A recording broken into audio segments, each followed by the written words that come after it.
চিত্তে শপথ গ্রহণ করিতেছি যে আমি আইন অনুযায়ী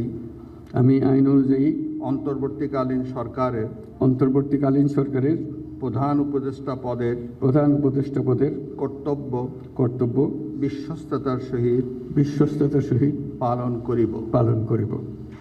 গেল বৃহস্পতিবার বঙ্গভবনের দরবার হলে সরকারের প্রধান উপদেষ্টা ডক্টর মোহাম্মদ ইউনূস সহ 14 উপদেষ্টাগণকে শপথ বাক্য পাঠ করান রাষ্ট্রপতি মোহাম্মদ শাহাবুদ্দিন।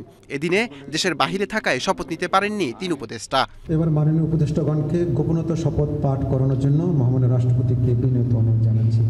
রবিবার অন্তর্বর্তীকালীন সরকারের উপদেষ্টা হিসেবে বিধান রঞ্জন রায় ও সুপ্রদীপ চাকমাকে শপথ বাক্য পাঠ করান রাষ্ট্রপতি মোহাম্মদ শাহাবুদ্দিন। এ সময় উপস্থিত ছিলেন অন্তর্বর্তীকালীন সরকারের প্রধান উপদেষ্টা ডক্টর মোহাম্মদ ইউনূস।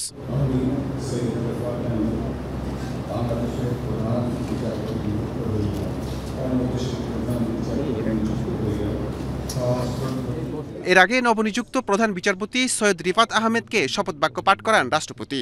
25তম প্রধান বিচারপতি হিসেবে শপথ নিলেন তিনি।